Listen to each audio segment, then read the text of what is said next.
Sveiki atvykę į Auto Pov Drive. Šiandien mūsų rankose tikra legenda, Dakaro dvasia, Honda Africa Twin ir būtent Adventure Sports komplektacijos. Tai flagmanas, Hondos flagmanas.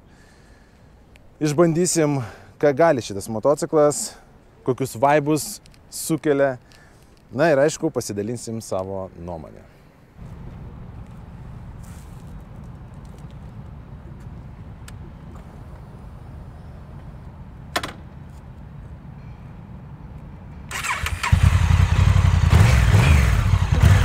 Africa Twin istorija prasidėjo 1988 metais, kai Honda išleido pirmąjį XRV 600PM modelį, įkvėpta jų pergalių Dakare su motociklu NXR 700PM, tai Afrikos prototipas.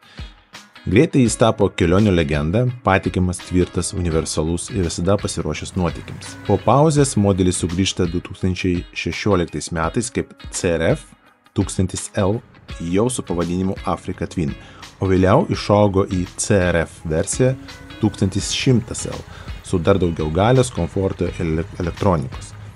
Adventure Sport versija tai didesnė bako talpa, daugiau komforto ir technologijų ilgoms kelionėms.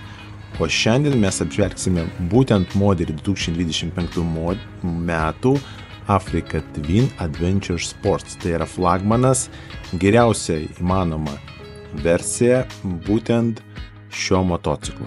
Turbūt bus įdomu pažvelgti dar giliau į istoriją. Tai Honda Africa Twin gimė ne laboratorija ar biure, jo šaknis tiesioginė prasme paskendo smėlyje. 1980 metai Honda inžinieriai nusitaikė į Paryžiaus Dakaro ralį, kuris tuo metu buvo laikomas ekstremaliausiu motociklų iššūkiu pasaulyje. Tuo tikslu jie sukūrė NXR 700PM modelį, tokį prototipą.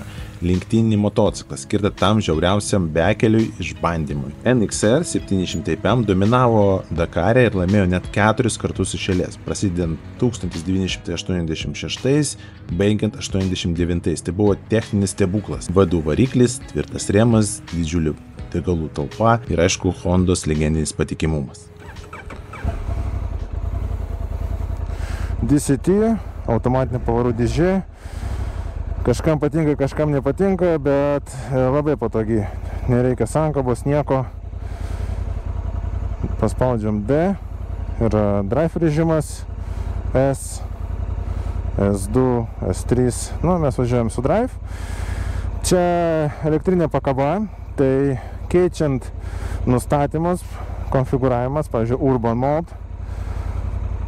Gali būti Tour. Ir matot, čia keičiasi. S tai pakaba. Tik čia jinai kieta, kai jungiam Tour, kai Urban vidutinė, labai minkšta, S, Off-road, super minkšta, User Mode, galima patiems sukonfigūruoti viską. Na, važiuojam su Urban, turi rankinį,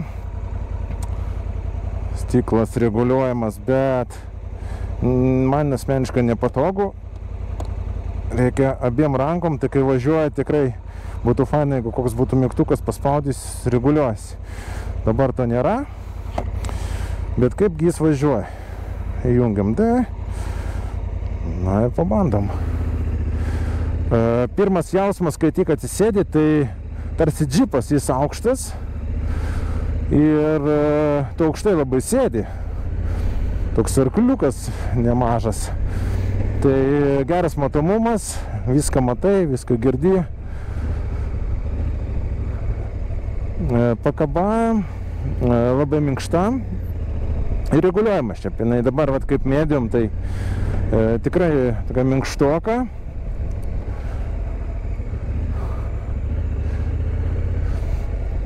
Motociklas sveria nemažai, turbūt ten plius minus 2 PM. Gal mažiau, gal daugiau, priklausomai turbūt nuo kofrų, ką jūs ten dar įdėsit, dėl degalų kiekio. Bet to svorio visiškai nesijaučia.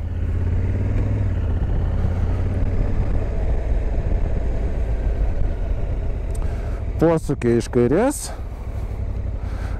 ir patys išsijungia. Tai kai jūs pasuksit, nereikia maigėti, jie patys įsijungia.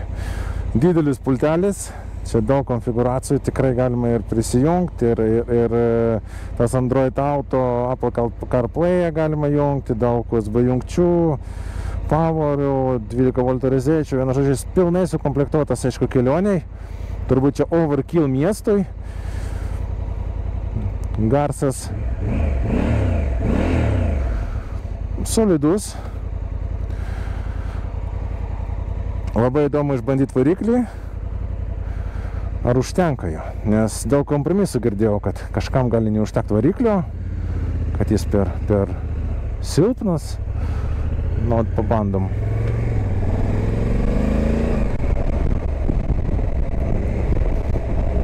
Ne, jis tikrai jo tikrai pakanka. Bet jis ramus. Vat ką galiu pasakyti apie variklį, jis ramus, tu duodi gazo, jis ramiai įsibėgėja, toks komfortiškas, gal labiau pasakysiu taip. Aišku, galima įjungti S režimą, jis taps trupučiuką toks crazy, bet ar to reikia? Turbūt man asmeniškai ne, man pakanka to D vairavimo ir urban režimo, jis ir minkštas, ir gan galingas, tai jokių problemų. Stabdžiai irgi veikia gerai.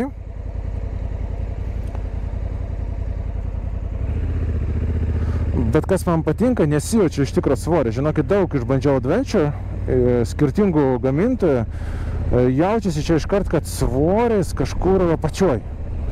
Nėra taip, kad jis viršuje taip sunkiai valdomas, net ir lėtai važiuojant. Važiuojam gan lėtai. Prie DCT pavarų dėžės reikės priprast, nes jinai veikia, kaip matot, laiko apie 4000 apsukų.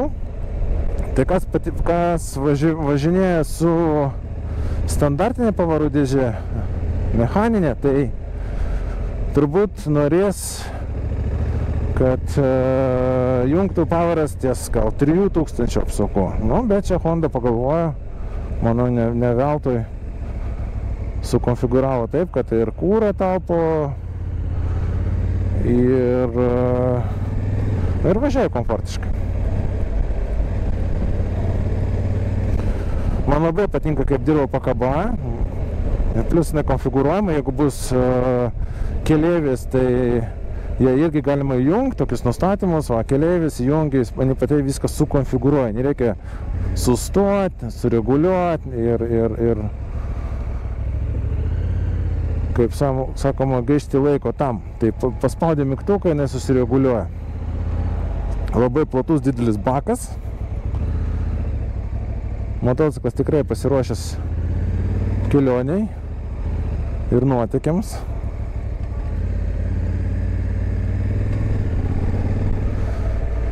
DCT jaučiu mieste, tai išvis pasaka, va. Nori kažkur važiuoti,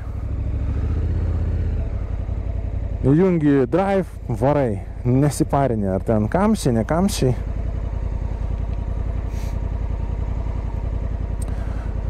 Kas man trupučiuką nepatinka, nes norisi, kad būtų Adventure, kad tu sėdėtum tiesiai, taip. Bet aš taip pasvyręs trupučiuką į priekį ir man norėtųsi tą vairą iškelt ir trupučiuką prie manęs, va toks. Gal kokius razerius įdėti, nežinau. Arba šitus pakeisti. Nes toks jausmas, kad motociklas trupučiuką man per mažas. Tas 1,88 m. Tai jeigu būčiau koks 1,8 m, tai jaučiu būtų iš vis idealu. Nes žemės siekiu drąsiai, ten šis su rezervu dar.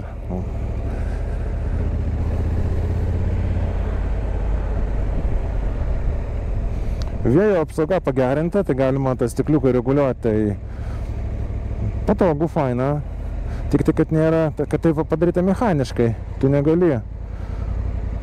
Kaip pas kokį Moto Guzzi Stelvio paspaus mygtuką, tam reguliuojasi. Va, iš šono, kaip aš atrodau. Man toks jausmas, kad jis man toks vos. Na, jis nėra mažas, bet matot, aš manau, kad jis galėtų būti aukštesnis, žinokit. Ir aš dar pasiekčiau žemę. Priekinis ratas čia 19 stovi, tai jis keli geriau valdysis, tas motociklas.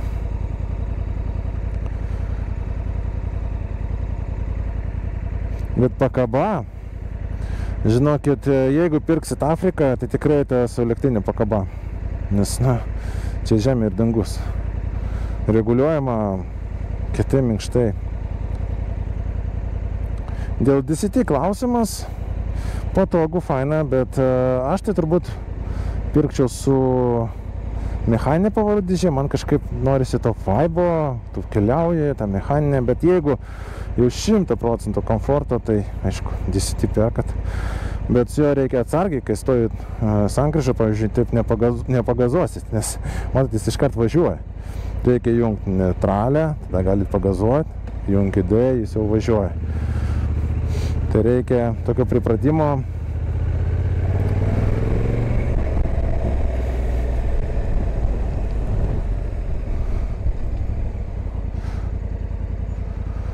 Bet traukia tai jis gerai.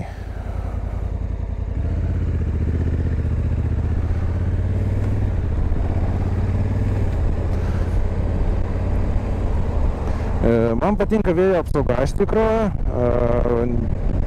gan gerai pagalvota.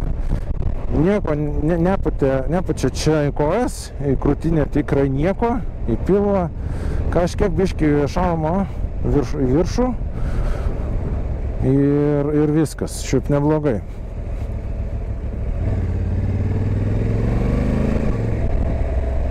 Stabdžiai.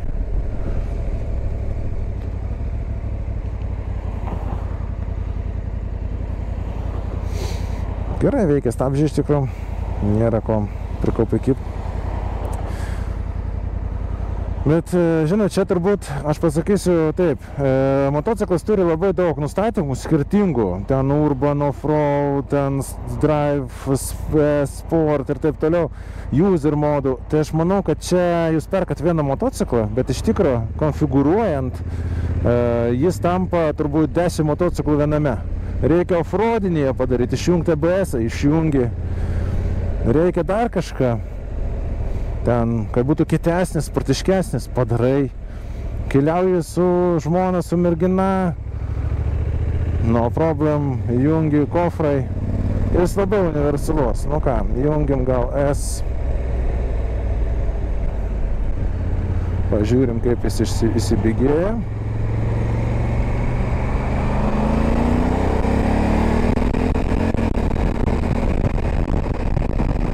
Žinokit, net nesukau rankinėlę taip jau stipriai, nes atrodo, kad jis turi labai daug rezervo. Ne, galės, tai aš šitą galiu paneigti. Galės čia per akis. Kažkokia tai drebėjimo, važiuojant 8 km per valandą, trupučiuką. Kažkokia tokia stipraus drebėjimo, erzinčio nėra.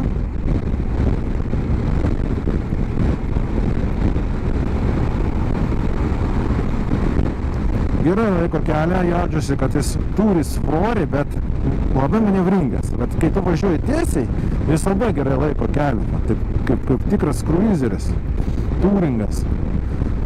Bet kai tu važiuoji lėtai, bet Honda čia, kaip sakoma, šaunuoliai. Nes sukonfiguravo taip, kad lėtai važiuoji, tu nejauti to svorio.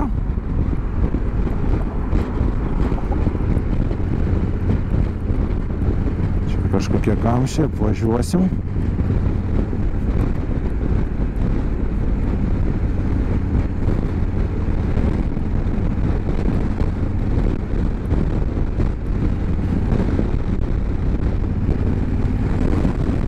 Gražus variklio garsas. Turbūt net duslintuvą keisti nereikėtų, nes taip gerai subalansuotas ir žemų, basoto ir aukštų dažnių. Tai.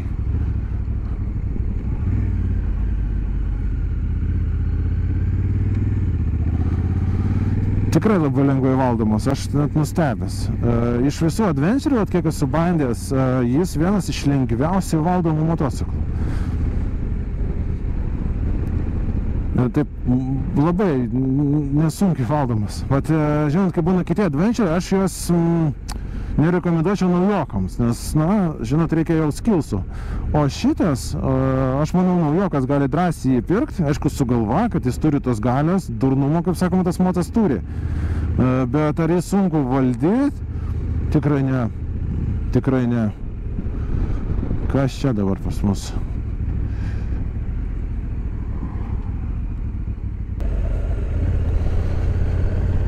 Užsikimšo visas Vilnius, šeštadienį, geras oras, visi nori prie ežero, nežinau, kas čia įvyko.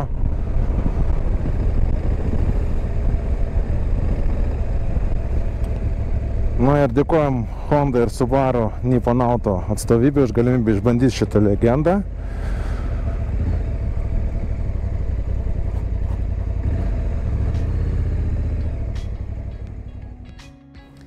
Štai ir pasibaigė mūsų bandomasis važiavimas, tai ką galiu pasakyti apie Africa Twin. Apie pliusus, minusus tai kažkur ekrane pamatysit, bet bendrai tai motociklas, su kuriuo galėjai važiuoti labai ilgai, tolimą kelionę, be jokios dramos ir tikrai tikėti, kad jis tave ten nuveš. Aišku, jeigu mes lyginam su konkurentu, jis negeneruoja kažkokio crazy vibe, kad ten variklis beprotiškai traukia, bet jis tai kompensuoja kokybę, pakabos darbų, nes čia elektrinė pakaba tikrai wow, na ir aišku patikimumu. Tai motociklas, kuris jums tarnaus ne vienerius metus, tai va tokį vaibą jis ir sukelia. Prenumeruokit kanalą, rašykit komentarus, gal kažkas jau vairuoja tokį motociklą, irgi pasidalinkit savo nuomonę ir iki sekančių susitikimų.